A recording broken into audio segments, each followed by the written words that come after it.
India shoots for the stars.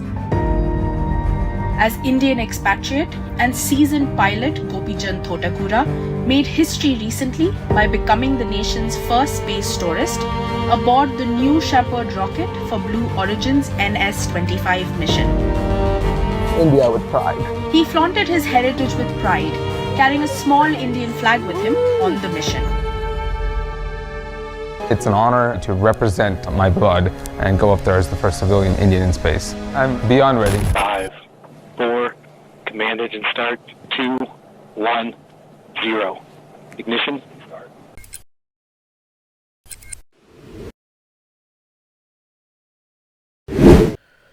Hi guys, welcome to another episode of Valid Diaries where we meet amazing people who lead extraordinary lives.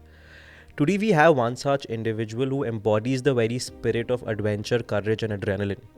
He's a pilot with thousands of flying hours under his belt, having flown aircrafts all the way from bush flying to gliders to jets, everything.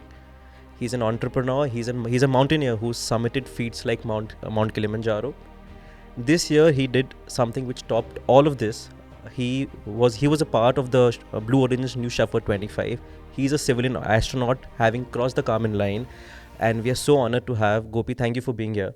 Gopi, you're an inspiration for all of us. I remember, I think it was around 15 years now, and we were sitting in the library of a school and going through some book of aviation, and you were teaching me some things, this is a propeller, this is that, and you were my inspiration, or of my inspirations to actually pursue aviation and become a pilot. But what was your inspiration?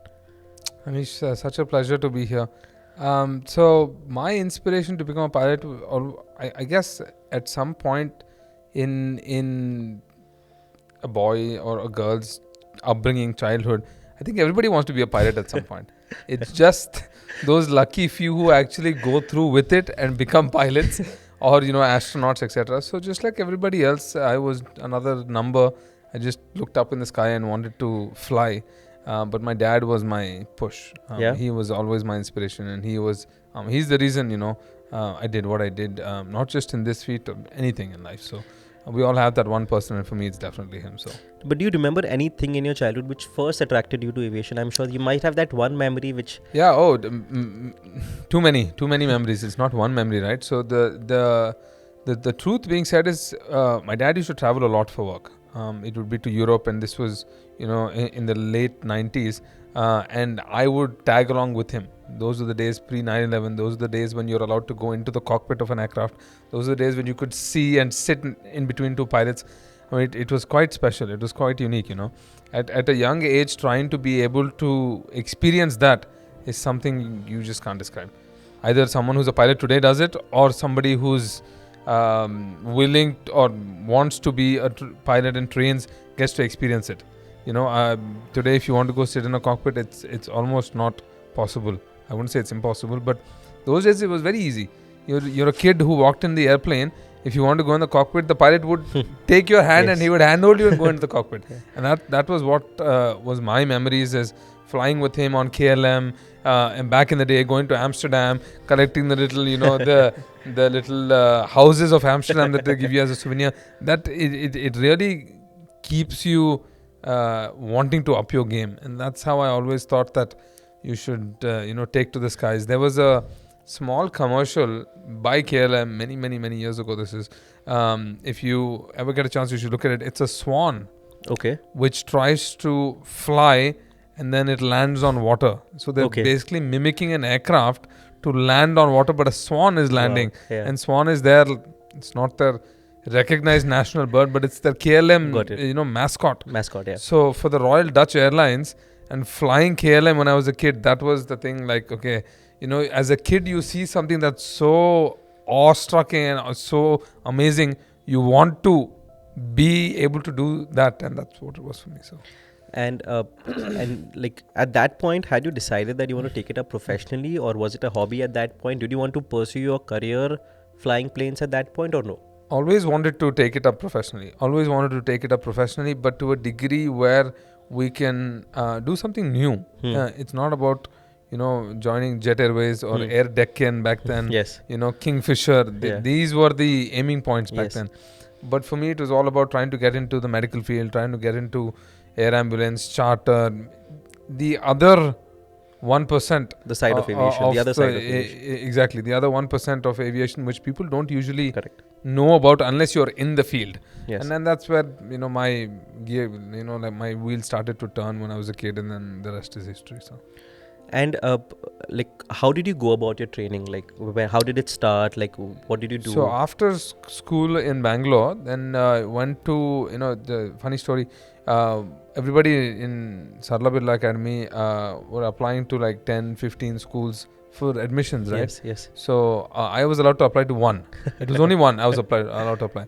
So it's like, now which one do you choose? Yeah. So of the aviation schools, you have Embry-Riddle, which is the best in the world. Yeah. They're the Harvard of this aviation sky universities industry, and then you have Purdue, and you have UND and some other Coventry, etc. Across the globe, and they are very prestigious. All of them are very prestigious, but Embry-Riddle is known to be a very strict, very barrier to entry type of school, and not being the most academically achieved student in class, you always have that ticking thought that should I put my application in or not? And I decided to. I had one shot, and it was like go big or go home.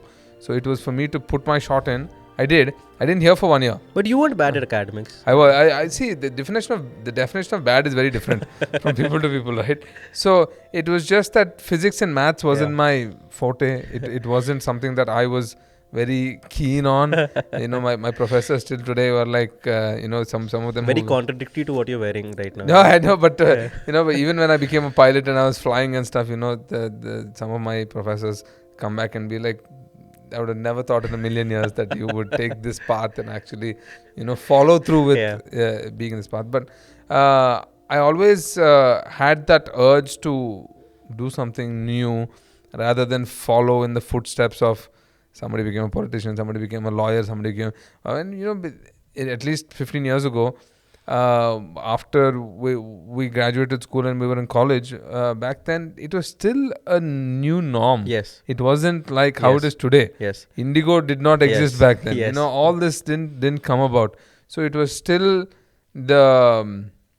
I wouldn't say royalty, but it was kind of outcast, where it's not a sought out career path. It was the access to information, I believe it was very difficult. Very limited, for us right? At that point, very, very limited, because if you remember, I was one of the first people to like nug and, not nug, bug and nag teachers saying that, I want to find out more about flying. And they're like, what the hell do you want to do flying?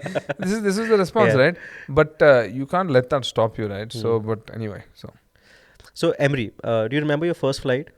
I do. When was your first flight, like in your lifetime? When was the first time you held a control? The first time I flew was 2008. Okay, and this was at Embry or before that? Oh, this is before. This is when of course. This is before. 2008 is when I did. 2007, I would say 2008 is when I did my first flight. And that was where, in what aircraft? It was in New York. It was in a Cessna 152. Okay. It was in New York airspace. And under the Bravo. No, in the Bravo. In the Bravo. In the Bravo, right? See, back then it was very different. Flying was very different. Flying is very different now. But 2008, and so what has that been? 15 years ago? Yeah. It's been a minute. Yes. So, but back then, I just had one push, was to go and fly. Not worry about, you're too young, you just came out of school, you're just in college, you're from India. This was the thing back then, right? Yeah, they're like, you're from India, you're coming here to fly. Yeah. It didn't make any sense. Yeah. But for me, all of that was peripheral. For me, the subject was go fly. And that's what I did. My dad used to travel a lot to New York on work and etc. We had family there, etc. So there was a flying school I found there. And we just started flying. Whenever we went for summer, whenever we went, I used to go to my... grandparents on the paternal side, my grand aunt and all these relatives I had, I would go there and I would just go fly. My brother used to live in New York City. Okay. So I would stay with him sometimes and fly in, over the summer, etc.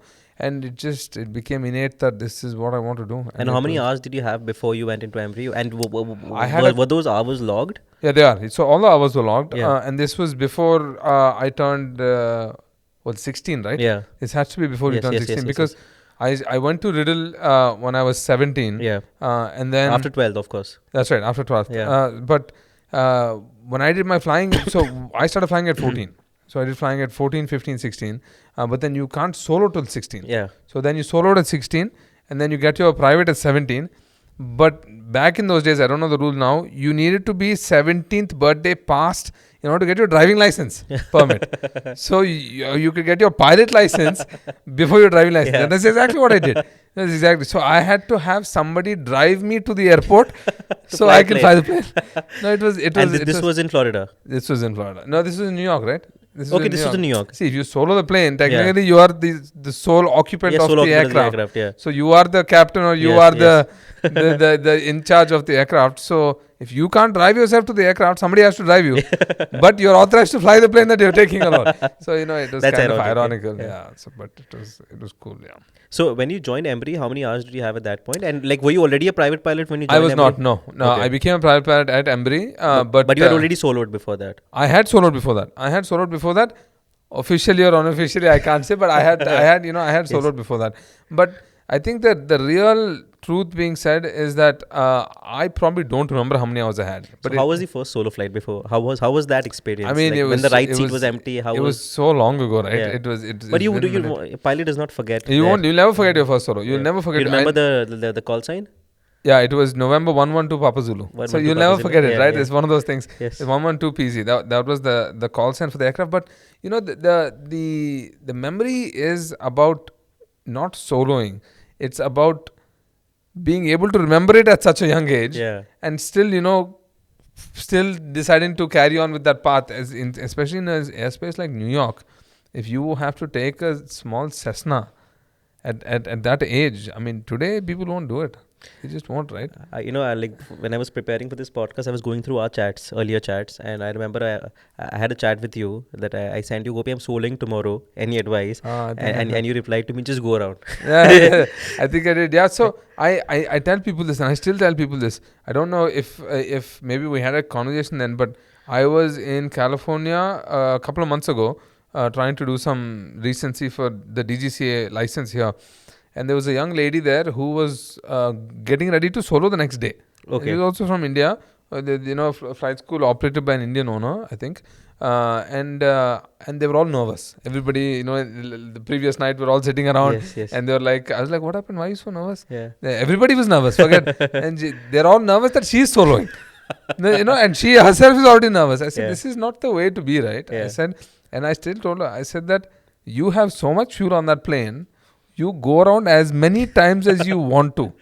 This is exactly what I said. Yeah. I said, you go around as many times as you want to because it will really give you confidence the next time you come. Yeah. You're not scared of the runway approaching you. Yes. When you go around, you're going away from the runway, Yeah, right? yeah. And that's exactly what I told her. And she aced it. She didn't even go around, first of all. She absolutely aced the 3 landings. People, when I say people, kids are not scared, but they're very nervous because of their instructors. Yeah. 99%, I blame the instructor. The instructors do not give them the liberty to be free. Yeah. They'll slap you on the hand. Yes. They'll be like, don't touch that. Yes. Why are you flaring so high? Yeah. Don't do this, don't do that. Before the student does the mistake, you're already yelling at them. Yeah. So it's already traumatizing. Correct. And that's not what should happen, right? It shouldn't be that way, is at least what I think. So. What was, like, when you were learning your flying training, what was the most challenging thing for you? Like maneuvers, landings? Like, My private. Yeah. My private was, I choose my words very carefully. My private was very challenging. Yeah. Yeah, because, I went from a Part 61 school. So Part 141. Part 142. 140. Okay, that's because of Embry. Yeah, Embry is 142, but then yes, we do the 141 program. But the airlines like Delta sends their pilots to Embry to train. Like that's like the Harvard of the skies. Like I said, it's our curriculum is so robust. It's unbelievable. Yeah. It really is. But we were so by the book, by the lesson. You have a flight block at 6 o'clock. You have to wake up at 4, study for it, get ready, show up before your instructor, pre-flight the plane, wait for him in the cold, wait for him in the heat. Yeah. There is so much going on before the flight even, Yes. has initiated. So you have to mentally prepare yourself for that, especially in a check ride. Yeah. So my private check ride, I was like, So for the viewers, check ride is it's a practical exam, if I may, in the US, where you give that exam so that you get your license. yeah, so it's conducted by the FAA, right? Yeah. So like you have the DGCA here, which is the competent authority for aviation, the FAA there. So somebody who's not in your environment every day is coming to check you. Yeah. For the last 3 months, 6 months, however long you take to do your private. Yes. For me, it was several months. And I'm with my instructor every day. I had multiple instructors, Riddle being the school, university it is. So I had multiple instructors, and they were all, after once, twice, thrice, you become friendly with them. Of course. They start to like you. They're like, okay, fine, he's Indian. Okay, fine. They assume that you're smart. So they do half the work for you. Yeah. But it's the process is easy. Yeah. It becomes very easy. Then suddenly somebody from outside will come to check you. Yeah. That's when people get nervous. Absolutely, you should not get nervous. Yeah. You should just treat that individual like another friend who is there to observe what you're doing. Don't think like he's coming to govern you, he's coming to police you. Absolutely not. That's not what the objective is, right? If you can remember that, which obviously I did not, it's just another day. It's another day going to pick up the milk for you in a regular life, or it's another day walking in the park with a friend or with your dog. You know how you lead your life for the majority of your life, whether it be in the US or anywhere. It's another day for you. But students find it very hard to believe that. Yeah. They see this authoritative figure in uniform or not, sitting beside you with grey hair, sitting beside you. They're like, done. Today my story is finish. And this is what they think. And it should not be that way. So my private check ride, I failed. And what was the disapproval for? Disapproval was for, it's a good question. I'm trying to think what the disapproval was. I think it was, it was nothing practical. Yeah. It was theory. Like, okay. It was theory that I didn't fill out the CG properly or something it was, but it was incomplete. Okay. So it was incomplete, and then it became unsat. So, and then the next time the private came, I was twice as nervous. Again, it was incomplete. And I said, maybe this is not the career that I should go to, After so many years of flying, I said, this is not the career that I should go to. This is quite bad. But I'll tell you, it was the number one learning lesson. Wow. That was day one for me. Wow. And that started a path which is still continuing, right? Wow. If I did not fail that private check ride, we probably would not be here today. It's a pretty accurate statement. Because I was unsatisfactory on the private check ride the first time, the second time, it told me what it is to fail. It showed me myself what it is to fail. Wow. So the next time, when I went for instrument, whether I thought about it or not, my body was ready that if you are unsat, it's okay because there is another try. Wow. Because see, your body is already used to it. Yeah. The first time you get slapped, the second time is a little less than the first time. Yes. The same thing. I already got slapped not once, twice. So now going into instrument, it was a piece of cake. The check ride was over in 30 minutes. Wow. It was amazing. Commercial was a piece of cake. MEI was a piece of cake. CFI was a piece of cake. Everything was just like, it was just, I went on to do some other things. You did your PPL, CPL, MEI, CFI, CFII as well? I did CFII as well, but finished all my ratings, and then I went to do some other flying like bush flying, hot air balloon. I did some instructor in seaplanes. How is bush flying? Can you just speak about that for a minute? Bush flying is just... And which aircraft did you fly? So you fly a Piper Cub. Okay. Or you fly a Decathlon. A tailwheel, basically. A tailwheel. It's a tailwheel aircraft. It's on grass. You usually take off on grass. Bush flying is basically flying over the bush, just like it sounds. Yeah. But you're doing aerial survey. You have a camera strapped to the aircraft. You're doing aerial power line inspections. Okay. So you have a heat signature camera on the airplane. You have a couple of screens inside the aircraft. And you're basically detecting any leaks in the high energy voltage. The pilot flying is only doing that, or is there someone else monitoring? No, it's just you. Okay. It's just you in the plane. You put the plane on autopilot. And you're basically... Autopilot on a Piper Club. Autopilot on a Piper Cub. Okay. No, but the thing is, this is in a Cessna. Okay. If you're doing heat survey, leak detection for high voltage electric wire, then it's a Cessna. It's not a Piper Cub. Got it. Bush flying is on a Piper Cub. Got it. And bush flying is you just going on the tree tops 50 feet, 100 feet at max. Wow. You just have to really know where the bushes are. Otherwise, it'd be a pretty unfortunate So day. I'm sure for there me. must have been very cool stories from your bush flying. Any story that you would want to, I mean, or from your training days, any moment which you, when every- you were really scared for your life. Oh, every day, right? Every day. So, I say that with a pinch of salt.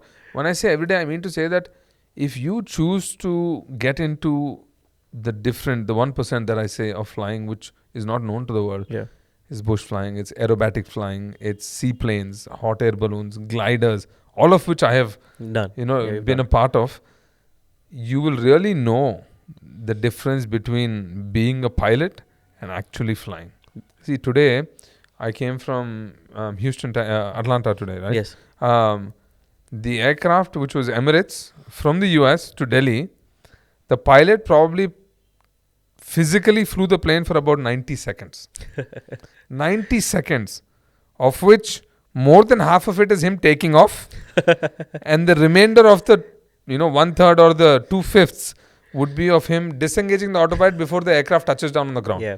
The rest of it is autopilot. Yes. So where is the flying? Yeah. I used to tell people this when I trained in New York. We didn't have the screens back then. Yeah. All the fancy G1000s Yes, that yes, everybody yes. has today. We had the 6-pack, 6-pack. which is steam gauges. Steam cages. I went and asked a kid the other day, are you learning on steam Yeah. gauge or G1000? The response, the response was, what is steam gauge? That is sad. That's unfortunate. It's unfortunate that is how far we have advanced in technology, that you are taking this skill away from being learnt. And it's very, very unfortunate. People don't see it. Yeah. The generation of, what is it, Z plus, I don't know what is it, Gen Z or Y, I don't know where we are today. But they will never know what it is to fly a steam gauge, stick and rudder Yes. aeroplane. Because every day, everybody, not just in India, the world across, we as pilots, I call ourselves computer analysts. We are pushing buttons. Yeah. But you don't know, when you push a button, what actually happens. Yes. How many aviators who are sitting in the cockpit can tell me, by pushing this button, it is sending a signal to this actuator, which is mechanically operated or hydraulically operated, which gives the signal to this aileron, which is 27 feet away. Like, it's very difficult for you to even expect that answer from somebody. And that's what makes aviation what it is. So everything else that I talk about, the 1%, is stick and rudder. Yes. So I still fly an air cam almost every day. Wow. In the US. It's pretty much bush flying. It's an open cockpit, dual engine, 3-seat tandem experimental aircraft. It's the only one of its kind. It takes off in about a couple of 100 feet. Wow. It's completely friendly is what I like to call it. But at the same time, you have to be ahead of the plane. I tell everybody this. If you let the plane get ahead of you, you're a dead person. Wow. You have to always be 2 steps ahead of the aircraft. And what avionics does it have? Like nothing. We don't have anything. Radio So at least. we have a radio. We Yeah. have a radio that I can talk as the pilot flying, Yeah. and then the passenger cannot talk with air traffic control. But we don't go above 500 feet. So you always. The aircraft is designed to go 60 knots, low and slow. Wow. And the most dangerous kind of flying in the world is going low and slow. So you really have to be on your A game. If not, then it can, the events can be pretty bad. So Gopi, you've done your ratings. You've had your share of experiences in the US. What next? Where did your career lead you next? What happened after that? what happened after Riddle? After Embry-Riddle, I came back here. Yep. I came back here about 10 odd years ago, a decade plus ago. And then I started working for a few non-scheduled operators Yes. here. I first wanted to join Indigo and Vistara. You just want to explain for a bit for what NSOPs are? For the NSOP people. is a non-scheduled operator permit. It's basically for those individuals who choose not to go to the airlines and they want to go to fly billionaires or millionaires or the who is who, Yeah. Bollywood stars, etc., etc. I wanted to go. I already tasted the commercial field, right? I was Yeah. working with some Delta operations in the US, and then I came here, but Indigo and Vistara didn't appeal to me much. I actually did the Vistara thing, got through the hiring process, all that stuff. I just didn't it didn't. There was no. I was missing the spark. Missing the thrill. No, I was missing the And spark, the right? adrenaline. I can answer for you. And there was always something that was the if that was Yeah. there. So I went into the NSOP world, and then I started to see which individuals actually are excelling in the untapped industry here. Yeah. That 1% that I told you about. So then I came across an operator here in India, in Delhi, and then I joined them because they just got into medical flying Wow. in jets. Got In it. India, we did medical flying But in in turboprops. turboprops, Yeah. which is the fan aircraft. Yeah. But this operator got into medical flying in jets. Yeah. And he had pioneered that. And he was quite strong on it. And he was the only one doing it. Single plane, single person doing it. So that was quite fascinating. And then I was like, this is something that's where my heart lies. And then the rest is history. I flew here till 2020. And which aircraft did you start on? The Lear 45. Okay. Went straight to the Lear 45. Wow. Went straight to a big jet from bush flying and Cubs and all that. So that must have been the first time you must have experienced that kind of a speed. Yeah, so the Lear is definitely a very fast aircraft. Yeah. It was designed originally as a fighter jet. Okay. And then it was converted into a commercial aircraft for corporate clients and etc. But then here we use the Learjet as a medical air ambulance. Yes. So they convert the aircraft with a stretcher, with doctors on board. We put AEDs on board. We put oxygen systems on board. And then we transport patients, people, living, dead, organs, everything. We're a flying hospital pretty much. And that's what I did for a vast majority of my career here in India to fly. And it was absolutely amazing. And as the nature of as the name, non-scheduled, right? So I'm sure it must have been, the schedules must have been erratic, right? You're on call 24 You're hours. on call 24 hours. And in a non-schedule, you have multiple operators that have schedules. You're on call for 3 days or 5 days or 10 days or 15 days. I'm affiliated with a non-scheduled operator here in Delhi with Charlie Foxtrot, and they have a policy where they do 15 days on, 15 days off. So Wow. 15 days, you're on schedule, which means that you can get called anytime in the 15 days. You're with the aircraft. 15 days, you're not on schedule. So it's a very unique model that they have, which is not the norm in the industry today. Charlie Foxtrot Aviation. That's the one. They partnered with Vista Jet, Okay. which is the largest, private jet operator in the world. They have about 400 private jets globally. With them, and I kind of like that, where someone has 15 days. You might be flying a lot in 15 days. Then you have 15 days of private life. Yeah. You have 2 weeks of your family life. Yes. Which you don't get in airlines. Correct. Which you don't get in other corporate world. Correct. So it's very, very unique what this organization is trying to achieve here. So yeah. So and we were talking about the schedules being erratic, but how was the life there flying those? How was the experience flying Lears, Gopi? Flying Lears. We have pilots watching you, right? We want to get to know the real things, It's like something you've never experienced, and it's like something that you'll never experience. It's kind of what I'll tell other pilots. Yeah. I have to give it to the my days of flying, especially Lears here. We would take off and climb to 45,000 feet. I mean, how much? Like straight climb to 23 minutes. 23 minutes you would climb to 45,000 feet. Nobody can say that. Yeah. We would take a plane load of people, and the plane would just outperform itself. We had a couple of emergencies in the years that I flew the Lear. Absolutely amazing. Can you talk us through one of the the most scary emergencies? There was a bird that was injected into the starboard engine. Okay. On takeoff, but it was too late for us. Was it during after V1 or? Yeah, it was after V1. So it was too late for us to abort the takeoff. So we continued the takeoff. But it was a short flight, so we obviously landed very quickly.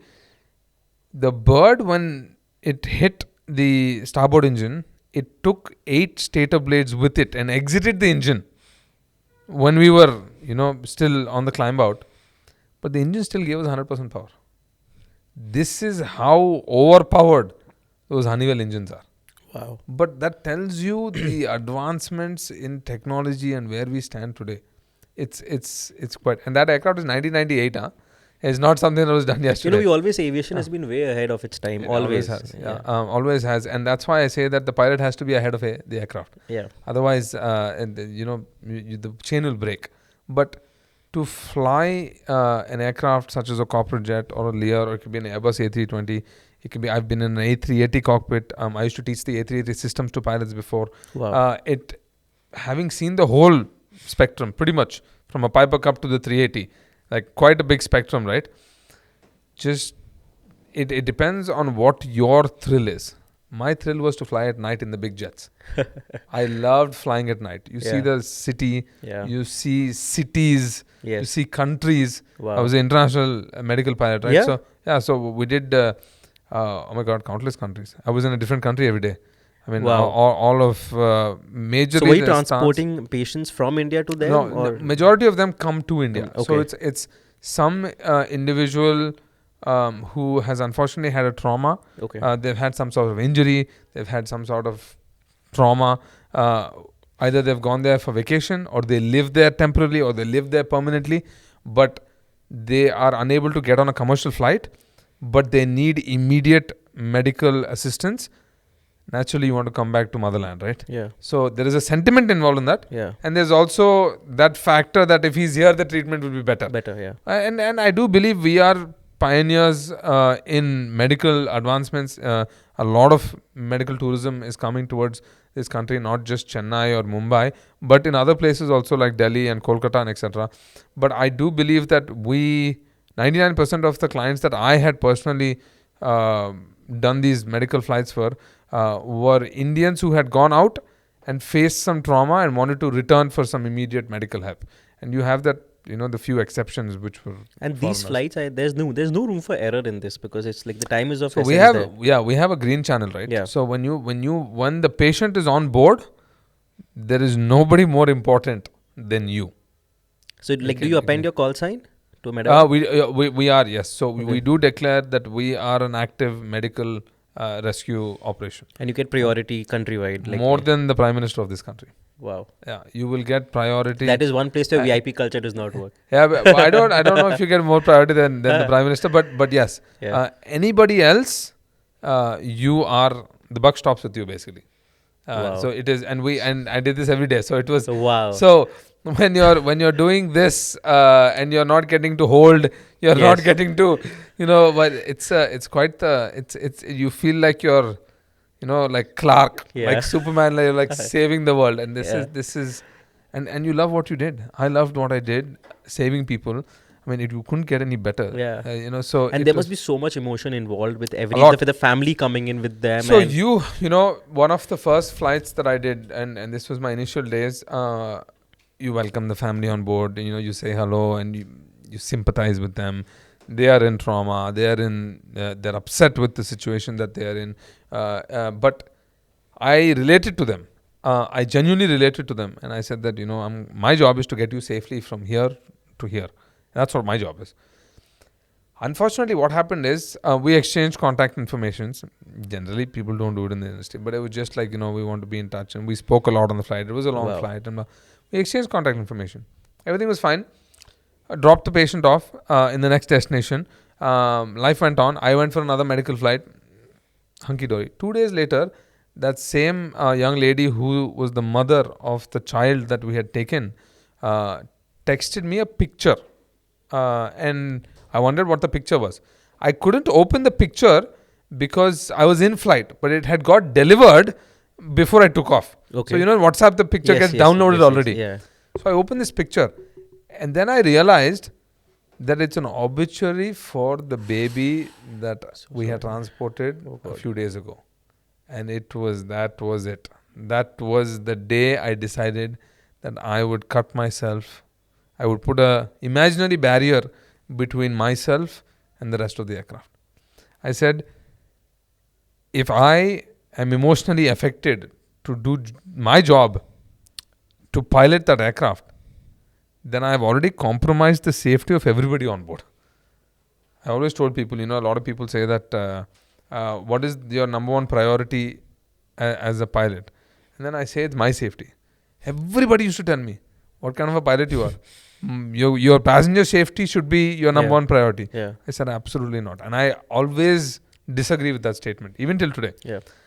I believe that if my safety is number one, if I keep myself safe, automatically my passenger is going to be safe. If I worry about the passenger comfort, if I worry about is he okay, is he bouncing around, I'm going to go into this little bit of turbulence so that I don't have to wake him up and tell him to put a seatbelt on. You cannot. If you can take care of your safety first, then automatically the entire aircraft is safe. As the pilot, I believe that that's always key. And that's always how it's been, ever since I used to fly. So. Do you remember your most memorable flight out of your entire journey of flying medevacs? Oh my God, too many. If you have to every flight was memorable. Yeah. Depending on which way it was, every flight was memorable because every takeoff that I did was a new takeoff. Every landing that I did, whether the sun was setting or not, it was a new adventure for me. And I wanted that. And sorry, like a sideline question, like was there an insurance policy governing your head there also for autopilot, or did you have discretion in an NOCP operation? It's you, right? Like so you can hand fly the entire. You can hand fly the entire time. I don't know if you want to hand fly at 45,000 feet. The margin for error is very, very minimal. But have I done it? I don't know. It's you really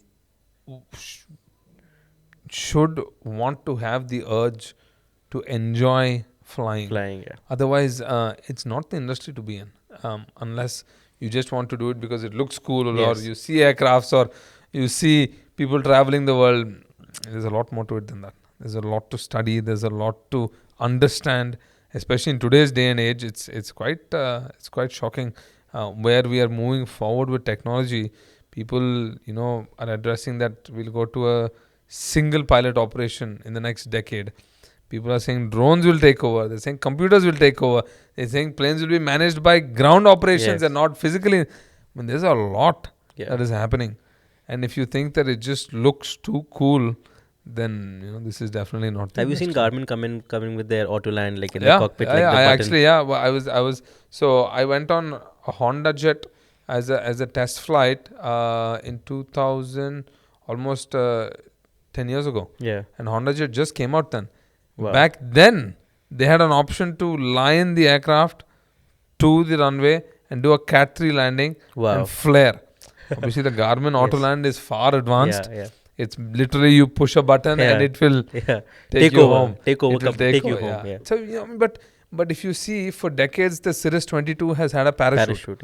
There's so many things that... They call it like some technical term, right? NCAP. They call it, the parachute is called something in Cirrus. I'm not sure what the parachute is called. But it's how much we have advanced since 1903. Since the first flight happened with the Wright brothers. Yeah. And where we are today. 100 years. Yeah. 100 years to advance from a plane built out of balsa wood to the largest commercial airliner that you can possibly imagine. Do you know that in A380, just for example, there are 4 million moving parts? Wow. 4 million moving parts. The cabling is 40 kilometers in the A380. 40 kilometers. It's actually 40 miles. So it's 50. It's much more than that. Yeah.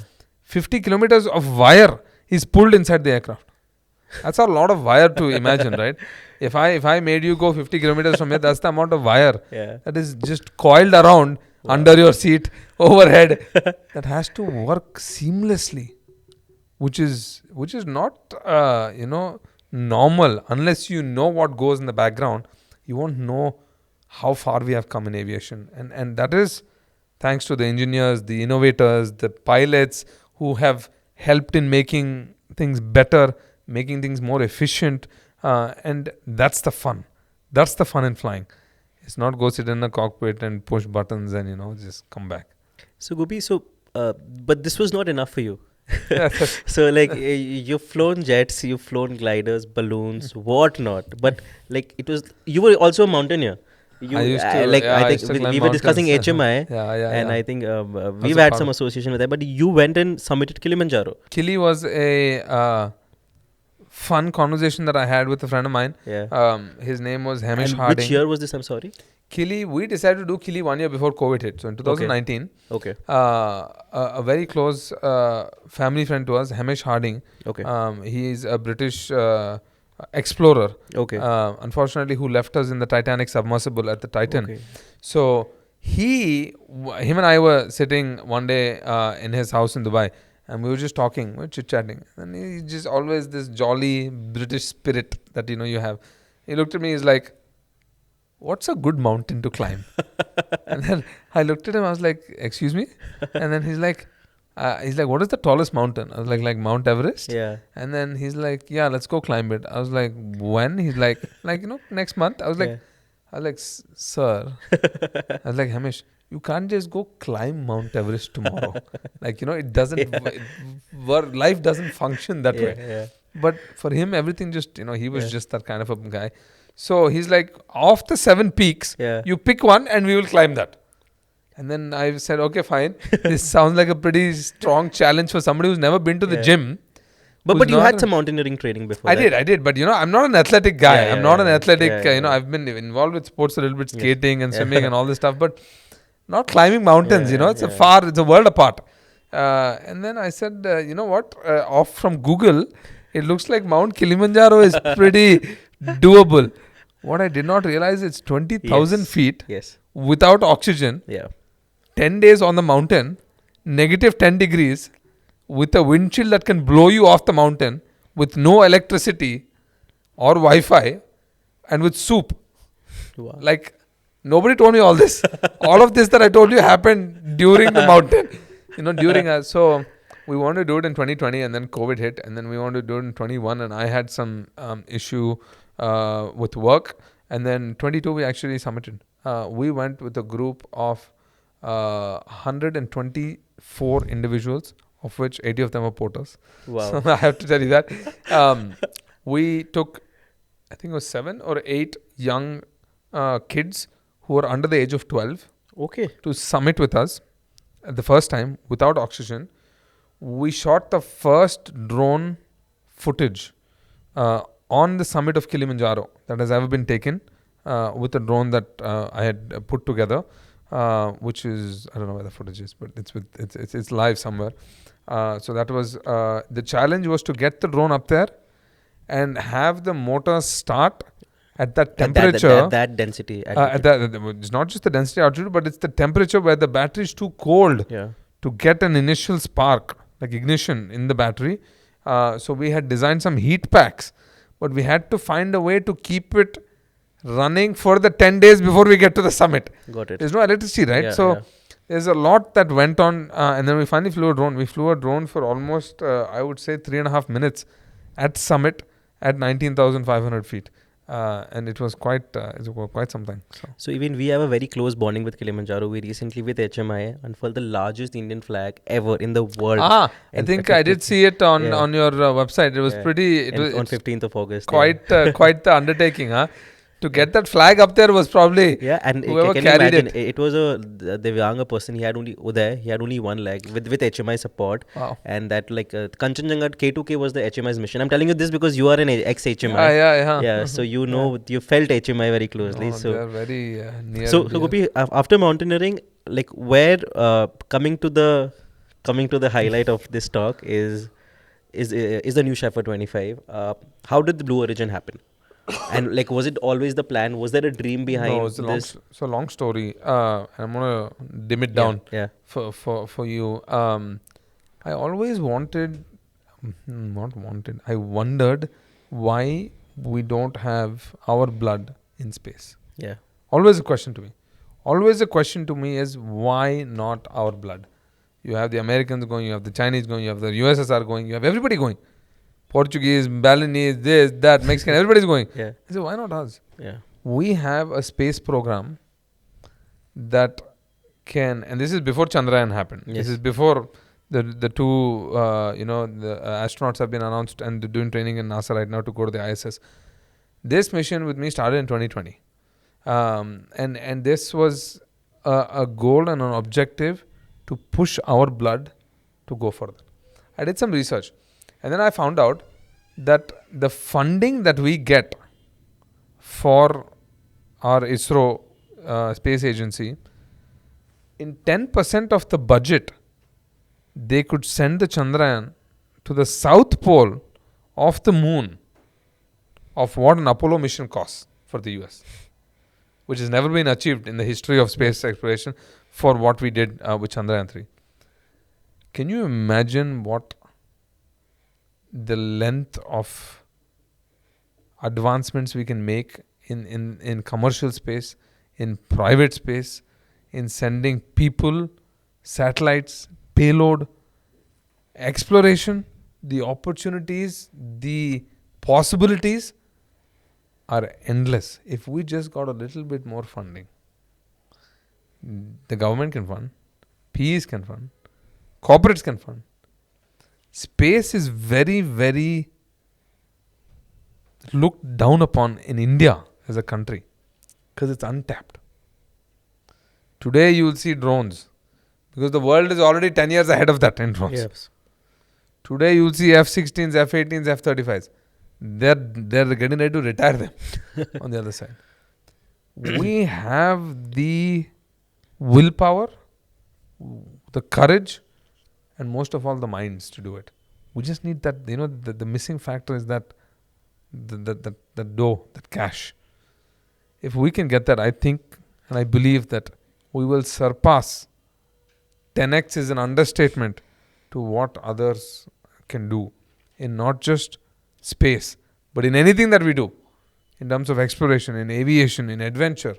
I mean, it's just, I'm telling you, it's unbelievable. So, I set out on this mission where I contacted Sir Richard Branson with Virgin Galactic.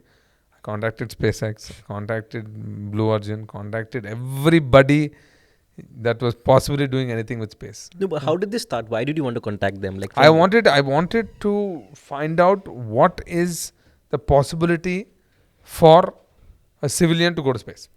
Wow. And because that was always an urge ever since. See, I'll tell you that the main reason for me to get on this path was, wanted to be a pilot, became a pilot. Wanted to do medical flying, did medical flying. Wanted to do international flying, did international flying. Commercial flying, did that. All other kinds of flying, did it. That's why I said it was not enough for you. Like, No, but that's see, the reason. no, but I'll tell you, the main thing was that every day, this is what I'll jump 2 steps ahead. I've met a lot of astronauts from NASA, from other suborbital missions in the 100 plus who have been to space, who spent days in space, and etc. etc. I asked them, how was the experience? If you were to describe it in one word, like one sentence, one phrase, every single one, unanimously, it changed my life. It changed my life, it changed my life, it changed my life. I was like, what does this change my life? I want to find out. Yeah. I was like, what? Somebody goes and hits you on the hammer on the head or what? Said that. No, I said, what has this changed my life? I genuinely want to find out. So, and like I said, I'm stepping 2 steps ahead. When I was in space, when I was in the capsule, out of my seat, floating around, at the mercy of nobody, controlled by nobody, looking out of the window and looking back at Earth, I just thought to myself for a second, that is this what they meant by it changed my life? Because it's definitely not changing my life, But what it gave me was at that moment to take it in, to enjoy the moment, not think so much, not react, not process, not understand what somebody else said. It didn't change my life at all. NS-25 did not change my life. What it did was it gave my life purpose. It gave my life purpose for why we do what we do.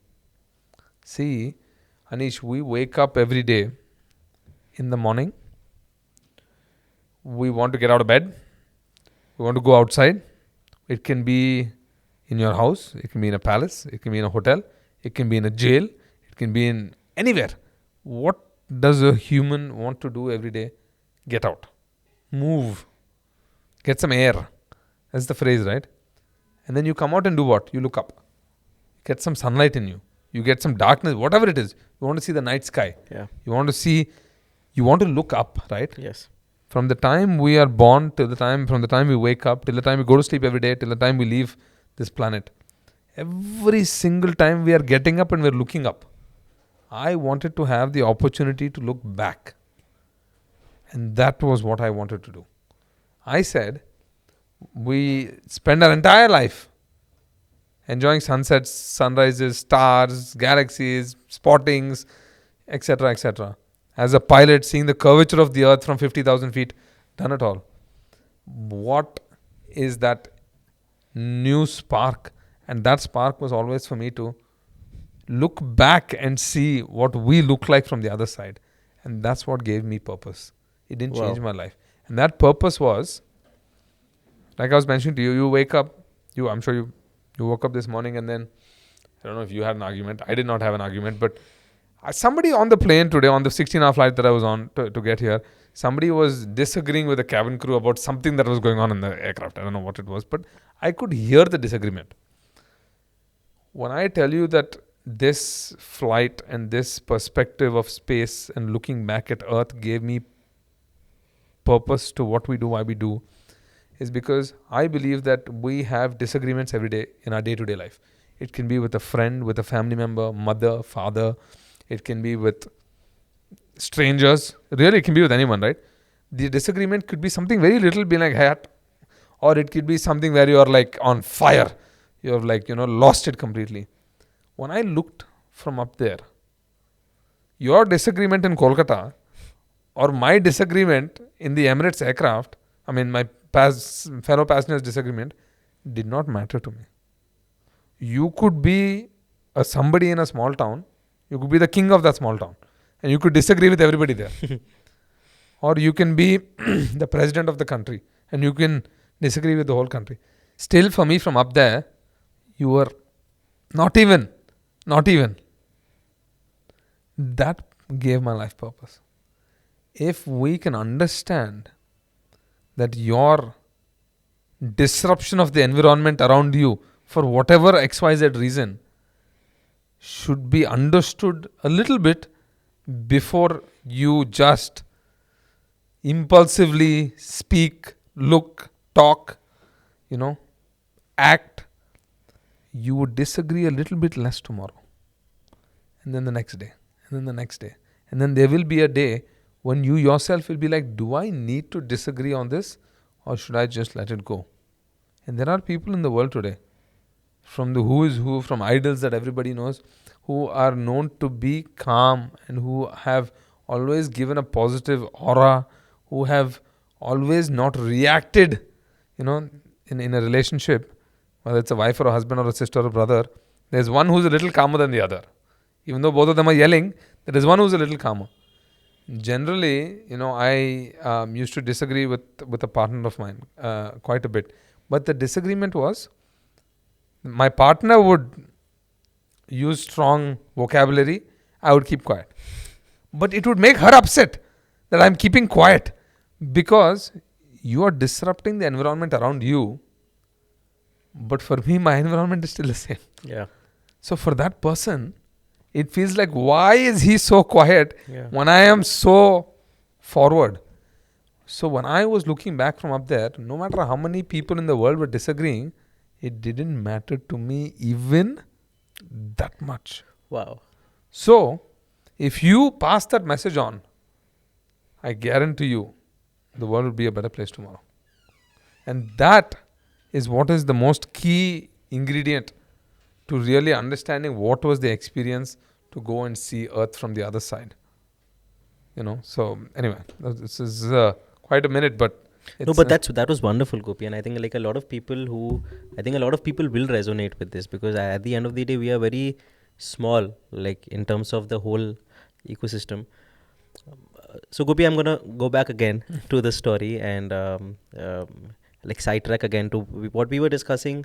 So you were contacting. That's right. So I was contacting these multiple agencies. Nobody responded, basically. Yeah. So it's like a job in space. Yeah. You don't get it. So finally. So was it you got no response, or were you denied? No response. No response. And then one day, long story short, I had met Mark Bezos, Jeff Bezos' brother. Okay. At a dinner. Okay. Some gathering. And then I was like, hey man, we should put some Indians in space. He's like, of course. Why not? Very positive, very outgoing, very exciting. And then they put me in touch with somebody in Blue Origin, and then he obviously is somebody that is in the management there with the Blue Origin. So their mission at that time, and this was pre-2021. Okay. This is before they did their first mission actually. Okay. So there was some flights that they had coming up. He was on the first flight. Jeff Bezos was on the first flight, etc., etc. And then a couple of flights had happened, and then I was like, okay, this thing is pretty real now. Huh? Yeah. It's not a in the happening for the last decade anymore. Yeah.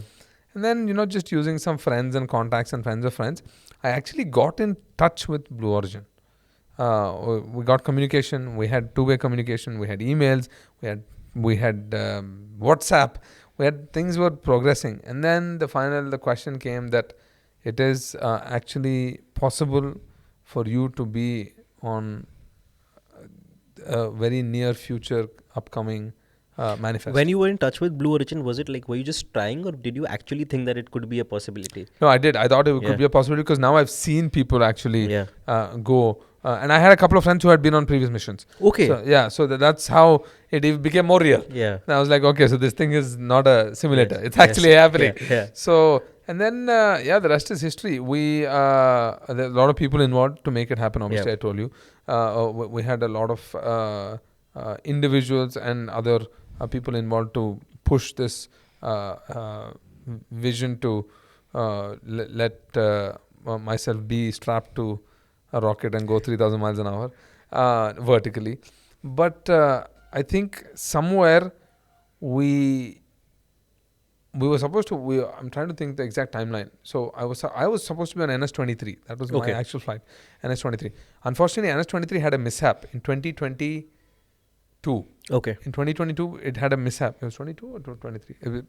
Sometime around that time, where the PM, which is the propulsion module, had there was a problem, and then the rocket malfunctioned. Okay. And it was a mishap. And when if you've seen New Shepard is a long propulsion module with a capsule that sits on top. Yes. And then the 6 astronauts sit in the capsule. Yes. If anything happens to the propulsion module, the PM, in any way possible, there's a spark, there's a light, there's a malfunction, there's a tilt, the trajectory is wrong, the capsule has another rocket engine in it. Okay. It will be like bye-bye. It is designed to separate the astronaut. It's an eject system Yeah. that takes you away to safety.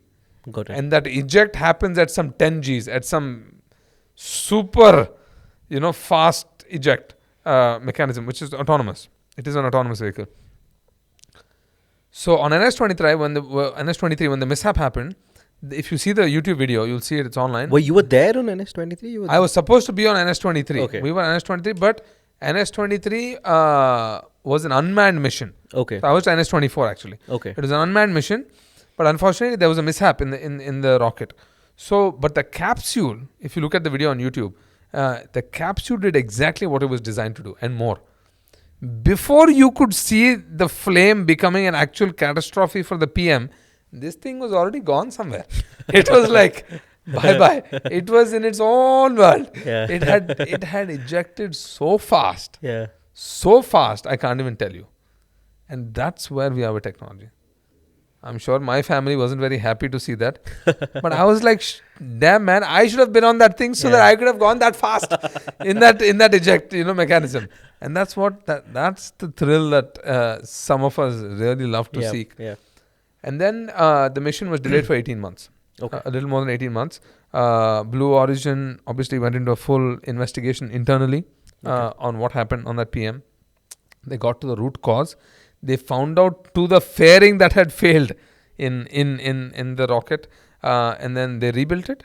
They did another flight, the fastest anyone has ever done, and then they did NS-24, the same flight profile, same trajectory, super successful. It was a manned mission. It was an unmanned mission. Okay, NS-24 was an unmanned. Unmanned mission, which was NS-23. They did NS-24 with a new rocket, unmanned mission, and fixing whatever was wrong in the mishap, which is a part of rocket science. And then they were super successful. And then for 2 years, I was getting a call saying like, we're projecting a launch date now. We're projecting your training date now. But you were confirmed for NS-25. For 24. But like when did this happen? Like when you were actually confirmed, that must have Yeah. been a big day, right? So, like when you so were that's what I'm actually saying. So for those 2 years, Blue Origin is a fantastic organization. Yeah. Not because I'm wearing Blue Origin.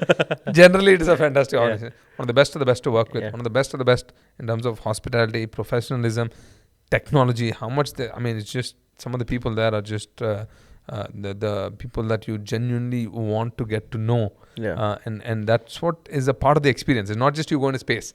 It's about launch site 1, which they call it. It's about the customer service, astronaut concierge.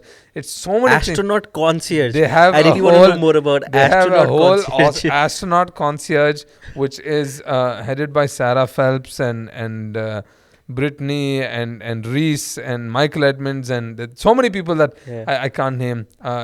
Flight director Phil Joyce. I mean, everybody there. Yeah. They're just some amazing people there. But what is an astronaut? Sorry, what is an Astronaut astronaut concierge? concierge is basically Sarah, who is there to give you whatever you want. It's just like a concierge for an astronaut. So you can literally ask them, and I'm a victim of it in a good way. I wanted to have my beard done and a haircut Unbelievable. the night before the launch. Yeah. We are not, I don't know if allowed, and Michael Edmonds and Sarah might not like this, but I don't know if we're not allowed to leave the compound the few days prior when we're there for training, because you're like in a little quarantined area and you don't get sick and you don't take any debris and you don't see family, etc. You have a partner staying with you. But I wanted to go out and have a haircut. Yeah. So she's like, I'll make it happen. So I was like, we're in the middle of the desert where Jeff Bezos owns like, I don't know, 1 million acres. There's nothing here. Yeah. Like, I will go to town, I will get a haircut and I will come back. And then she's like, no, I'll make it happen. And then 2 hours later, there is a full barber chair with a professional barber with their entire setup. I mean, it was like, it is an astronaut concierge. It is everything that you need. So I think now we know what beats a Centurion concierge. No, this is exactly what is an astronaut concierge. Anything that you need, they will make it happen. It's pretty much their job. And they are the best of the best at it. So anyway. Unbelievable. You have like sales teams that are led by people, Isabel. And I mean, they're different teams. Yeah. I guess when you go into space, you find out that these things exist. Otherwise, previously, you wouldn't know all this existed. So, yeah. So when did you know your date? Like, it's going to happen. They called me a few days before my birthday in May. Okay. So it was early May when they called me, and I got a call directly from Michael, I think, who's their SVP, Michael Edmonds, and then he was like, it's happening. I was like, this is exciting. I mean, I've heard that a couple of times before. Yeah. So, but I mean, the couple of times that they said it was happening, and one of the times you're going to go fly out for training, and then they scrapped the launch, was because they are so thorough in checking. The FAA cleared them. Everybody cleared them. Investigators cleared them. They themselves wanted to check again. And that's how, this is rocket science. This is rocket science. Yes. This is not some car science. Yes. In that rocket science, Blue Origin is not one notch above, like 100 notches above. Yeah. In what they do. Oh my God. Wow. They are really pioneering the next evolution of space civilization, if that is a way to put it. Wow. It really is something beyond commendable that only someone can see when you actually go see and realize the passion that everybody has, from the people cleaning your camper who are interns to the people who are actually launching the rocket. It's the exact same passion, and it's unbelievable. It's quite something. So I got the call finally. This was May of which year? This year. Okay, this was May this year. Yeah. So May of this year, I got the call finally, and they said that you're coming for training in a week, and then the rest is history. We go to launch site 1. We train there for several days. Actually, it's not several days. It's a couple of days. How did you feel at that point? Like, you need to tell us. Like, it's just a. It cannot be normal, na? You're scheduled for a roster for a flight. It's not as simple as that. But everything that they do, and like I was telling you, right, everything that they do is just so perfect it's hard to describe. We'll be here forever. But what was your family's reaction? Did they? My family, I kept them in the dark. I was like, you know what? When it's happening, I'll let you know. So when it actually happened, then I told them, okay, it's actually happening. I'm going for training tomorrow. I will see you. At what point did they start getting scared? You don't see your family, right? So so once you leave for training, the family stays back. The rest of them, my dad came with me as my plus one, but you're there for a few days to train with them, a couple of days to train with them, and then the night before the launch, so L0, which is the morning of the launch. Yeah. You see all your family. All your family comes to you when you're leaving the quarters, which is launch site 1, where you stay in these beautiful campers. You leave launch site 1, and then you drive to the launch pad, and you go to astronaut training center first, and then from there you go to the launch pad. How long was your training and whatever process that was? Very short. Very short. A couple of days. It's super simple. But yes, you have to know. You have to really pay attention in training, morning and night, when your instructor is really drilling it into you on what the lights are, what the annunciators are. If there's a leak in the rocket when you're on the pad, how do you egress out of it? How do you escape? Where do you go and hold? I mean, there's a lot that goes on. Come on, you're going to space. This is not. Yeah. There's a lot that happens there, right? What happens emotionally, physically, but the safe words. I mean, there's so much that's going on. It's there's a lot. And the other people, the crew with you, everybody trains together. Everyone trains Everybody together. trains together. And you must have developed a very strong camaraderie. I had 5 other crew members with me. One of them who was quite everybody who was amazing people. But the reason I mentioned one of them, which is Ed Dwight, he's 92 years old. Wow. He was 92 years old, and he was right next to me. He was seat number 4 and I was seat number 5.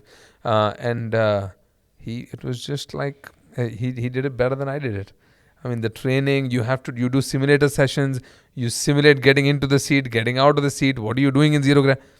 I mean, he stayed in the seat, but it was just another day, people enjoying, laughing, making jokes, eating food, wearing diapers before you go to space. I mean, it is true story. Yeah. You have to wear a diaper. You have to wear a diaper. This is an unsaid thing. Maybe we should cut that out. Maybe we shouldn't say that. But you are given diapers to wear before you get on the rocket. And I thought it's a joke, but it's actually not. Because you could potentially be on that rocket for several hours before or after the launch. And if you have to use the bathroom, it's going to be a pretty bad day for you coming out, wetting yourself. So the other people, were they also pilots, or was none of them? No, nobody was a pilot. I don't think our mission anybody was a pilot. So were you trying to be the over enthusiastic person there? Absolutely not. They were also. Ken was very enthusiastic about it. Mason Angel, who's from Europe, he was very excited about it. He was the youngest one on the crew, I think. And then we had Sylvain, who's from France. He was just another French amazing gentleman. Everybody was just super excited of just being there, because we've been talking for 2 years. Wow. And now it's coming to life. So the group was already made? A few months before, not 2 years before, but we individually were talking to Blue Origin for 2 years. Got it. For a year and a half plus. So it was quite was there any similarity between the whatever pilot training that you did and that? Was there any even a point, 1%, or it's it's totally different. Completely different principles. Different. Everything is nothing. Yeah. It's something that one should just experience to experience it. So you talk to Capcom. It's just like you see Apollo movies, right? Yeah. You talk to Capcom. You communicate with Mission Control.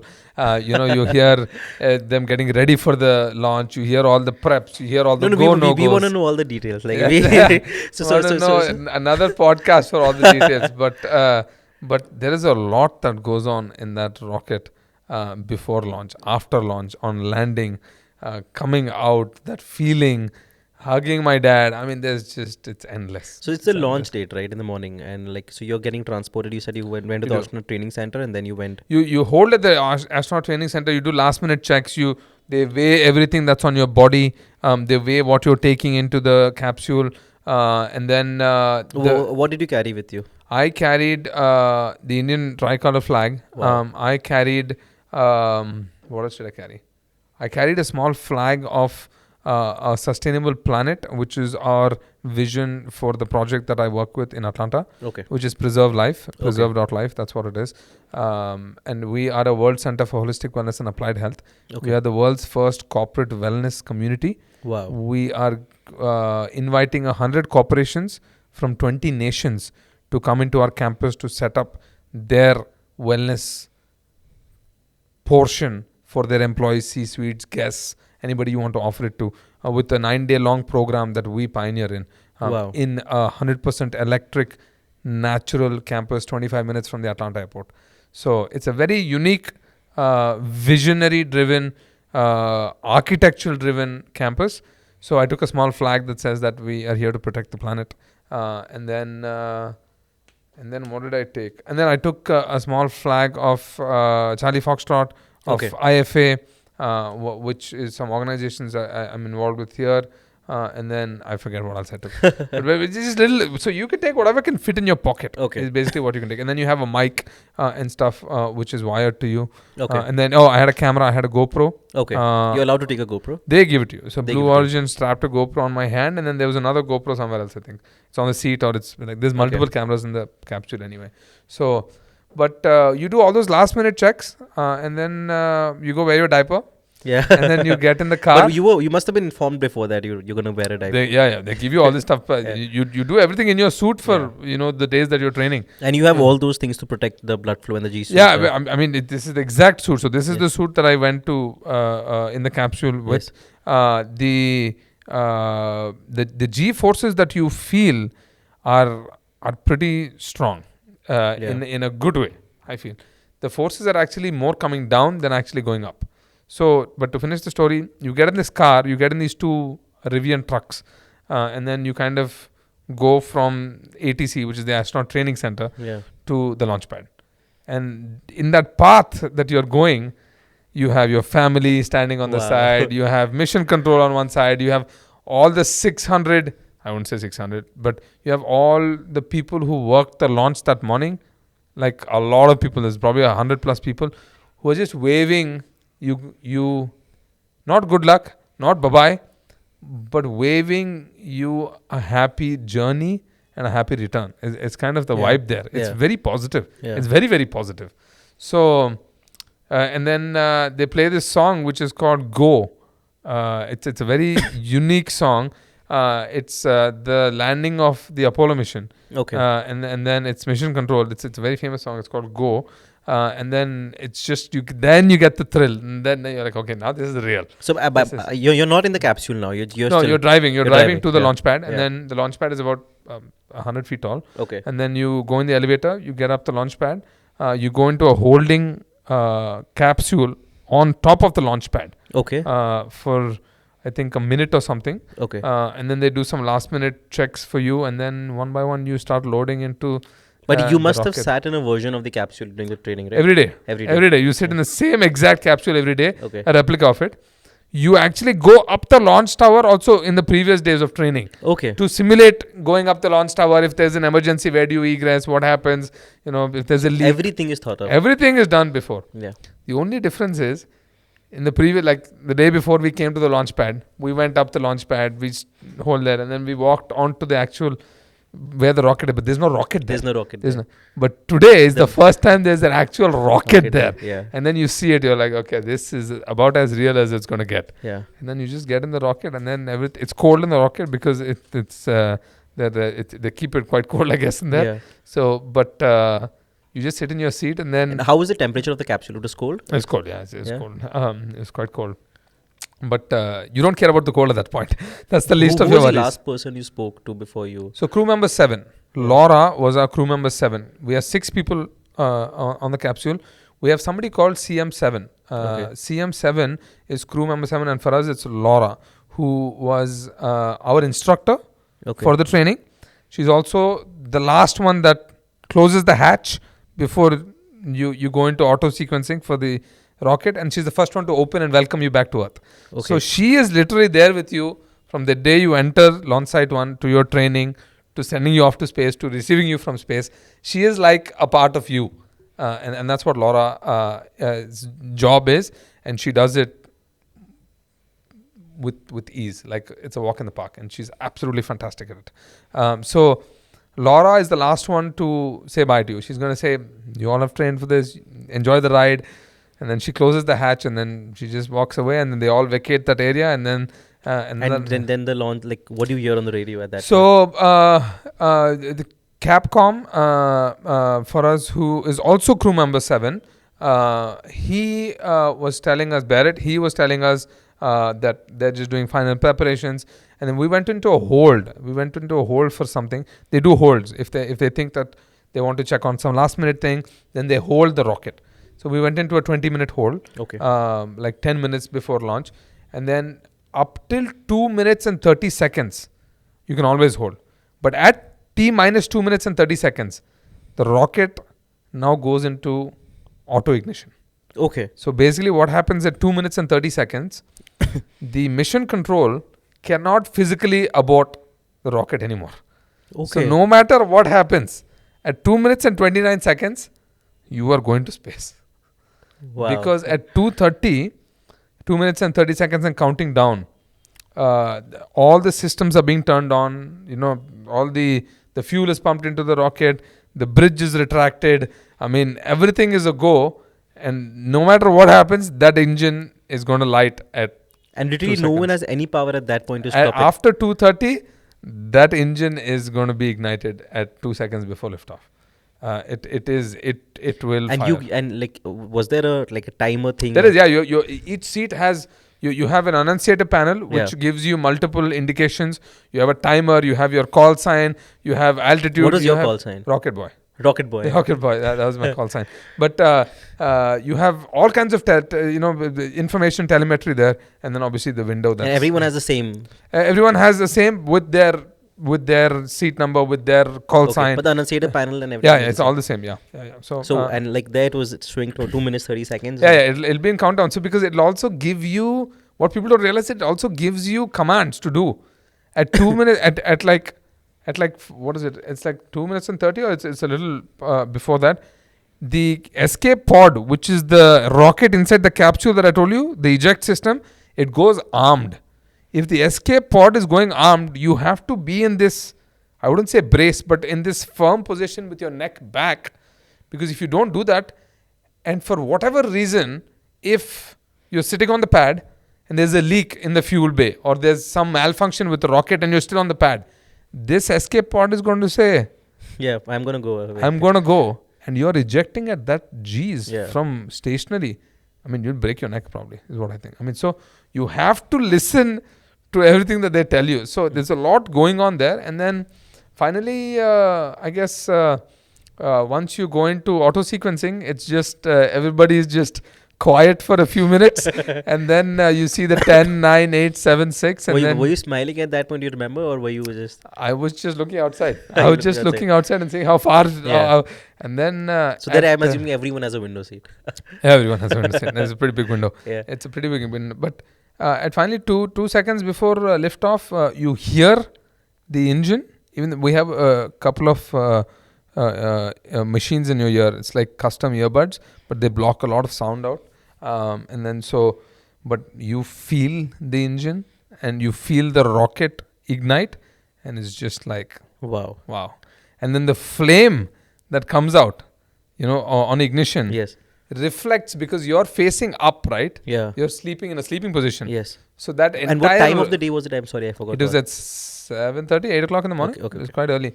That entire flame is lighting up the inside of the capsule like it's on fire. Wow. It's a feeling that you'll never ever be able to describe. And then it starts moving. It just slowly starts like a little baby Wow. that you're picking up. It just slowly starts getting up, and what people don't realize and they don't see. Do you feel the thrust? You don't feel it instantly, but you feel like you're going vertical for sure initially.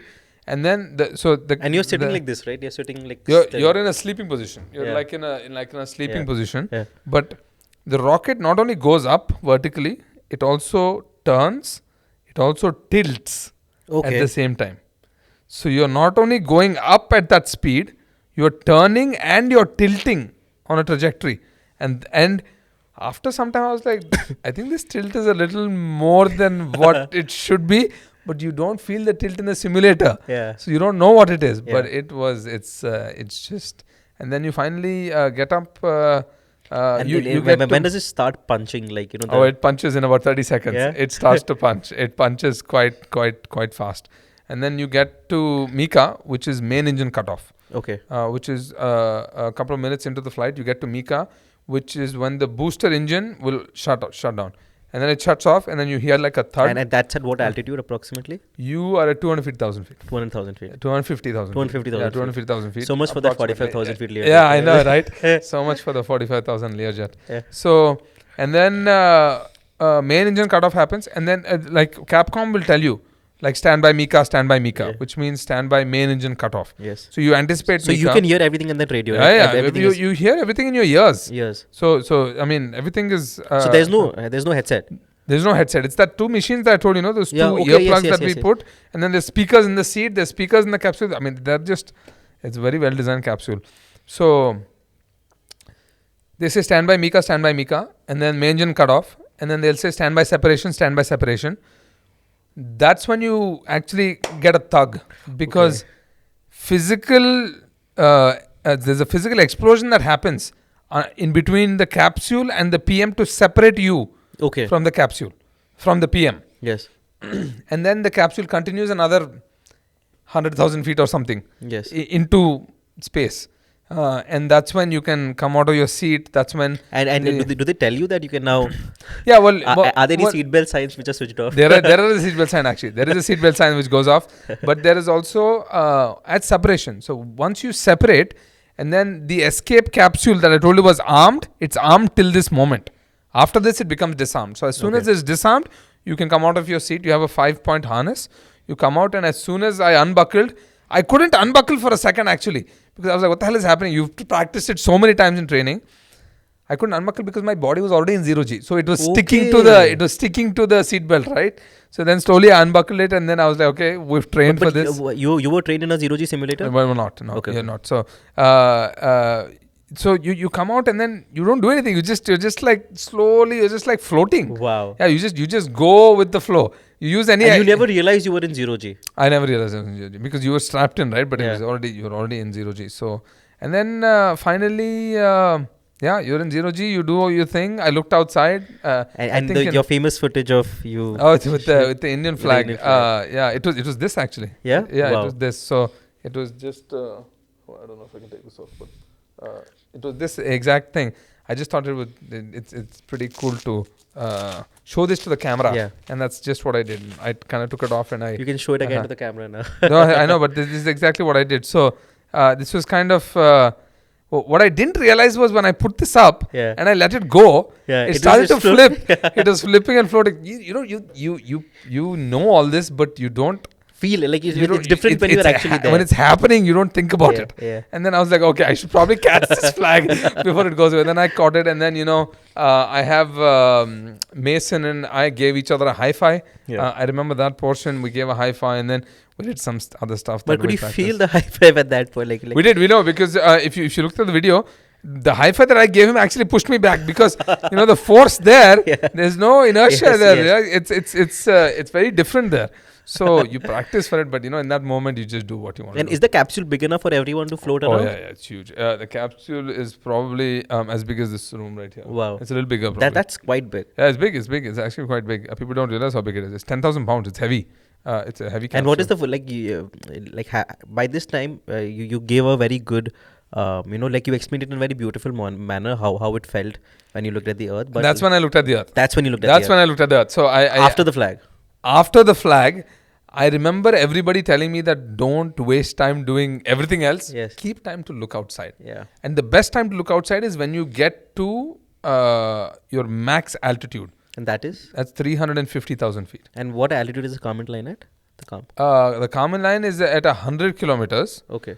We went up another 10 kilometers. Okay. So you'd say it's like at 330, something like that. Got 335. So the goal is to cross the common line. That's when you're called astronaut. Yeah. That's the international understanding. But I looked outside and I explained to you what that was, right? Yeah. I just looked outside and I was like, hello. That's exactly what I said. I looked outside at the earth and I actually said hello. You know, This might be a very layman, like this quite like. But you were looking at. Were you only able to see the United States at that no, point? I saw the United States. It's a very good question. I saw the United States. I saw Mexico. I saw Europe. I saw South Africa. I saw. That's a vantage point. So you're you're quite high. You're taking off from which part of the US? Sorry. Texas. Texas, okay. Yeah. But you take off from Texas, but I could make out the Atlantic Ocean. I could make out Mexico. I could make out portions of Europe. Nobody's written over there saying Europe, Mexico, US. Like a map. Yeah. Absolutely not, right? Yeah. It's not written. It's just my flying that I've done and geography that I've known growing up, that I know exactly what that continent shape is, what is that island, you know. It was such a clear day for us that day that we were so fortunate that we could see that far. Otherwise, usually, you know, when the cloud cover is there, you can't see that far. It was absolutely amazing. And then you have to get back in your seat. Did the Earth look like the globes that we generally see? Does No, it doesn't actually. Does it look like the Google Earth that when you zoom out and see that? Like, Well, it kind of doesn't. I always I've told a lot of people this post the flight who have asked me. They said, does it look like what it does? I said, definitely not like the globe that we have on our desk. Yeah. It's not this bright blue. It's a pale blue. Okay. It's a very opaque, pale blue dot, you know, and that's exactly what it looks like. But it's so beautiful that it's almost undescribable. So I think whoever actually went up there for the first time and saw the earth, I guess he decided to put some color on it because he couldn't describe this pale blue color. Otherwise, because we won't have the colors that we do right now with the earth the way it is. And how did the left side look like, the other side? It's just like how space looks, right? So it's but you're just concentrated on the earth. Forget everything else that's happening. You're just concentrated on the earth. So Okay. And then you come back, like, and how is the entry sequence? You go back to your seat and then you buckle yourself back up, and then the G's start to pull you back because you're coming back into gravity, and it's stronger. It's quite several G's, and I think in a few moments I started to like not scream but be like, you know, you like cringe, and then I stopped cringing, and I was like, but it's not because I wanted to. It's because I physically could not anymore. Okay. It's because of so much force on the body that you're just like, I just want to hold on as much as I can. But that's the best experience. But did it get uncomfortable at any point? No? Not at all. Not at all. It was absolutely amazing. So no claustrophobia. No. It's absolutely amazing. And then we finally come back, and then you see the altimeter, and then at like 20,000 or 15,000, the drogues deploy, and then at 10,000 or was it 10,000 or 5,000, the main parachutes deploy, the three of them, and then you come back, and then you sit back on Earth, and then you sit there for, I think we sat there for half an hour, maybe 35 minutes, because you land anywhere in that desert, you know, wherever the wind is taking you. They know exactly where you land. That's how good they are. But but for safety, until the capsule touches down, I don't think they come close to you. But they're like 30 cars that come to you. It's like a massive rescue operation. You have media, you have medical, you have Laura, our crew member 7. So she's the first one who comes to every window and asks for a thumbs up. Are you guys okay? Are you guys okay? Are you guys okay? If anybody was injured or anything was abnormal, they will skip the procedures to ground the vehicle, all the charges are dismantled, put the stairs, get the media, they skip all that. They directly come, she opens the hatch, and then she gets medical attention. But if everybody says they're okay, then they do all the formalities and the press and all this, and then you come out, and that was it. It's Gopi, you've described to me over a previous call that, like, you know, one of the other things that you would really wanted to do it, that you wanted to motivate people to live for their passions and do what they feel like, and not and you know, you wanted to motivate everyone that like they should follow their dreams, and that is what we even at Aero Armor Deployed stand to do. What message would you like to give to everyone who's watching you today? Well, I would say no dream is small. That's one thing. And more important than that is if you definitely have an innate passion to do something, don't compare yourself because somebody else has done it, right? Don't compare yourself that my friend is a lawyer, my friend is a doctor, my friend is a pilot, my friend is now an astronaut. I should also be. I can say my friend is an astronaut. No, but you should you should create your own path, and that will add to the drive and the courage and the passion for you to accomplish that. Rather than saying that here is a politician, I will also be MLA. It's not that. It's if you have an idea, it could be very small, it could be, mammothal, but regardless, it's your idea. And always push for it being your idea. Don't change it because somebody else came and said that this is better. Don't tweak it because you thought that somebody put you down. Don't be disappointed because finances didn't work out the first time. Keep that idea with you. There will be a day when a door will open, and that's the day you walk with the first idea that you had. Not because the first idea failed and you went into somebody else's door and you're like, now I want to, make my own path out of it, if that makes sense. So That's a beautiful message, Gopi. I just want to end with this. So, Gopi, you've, I think from Sarla Birla to Embry to corporate jets to air ambulances to Houston, like Blue Origin and space. At what point did Raw approach you to appoint you as an agent? Raw. That was the last question. It's a good ending.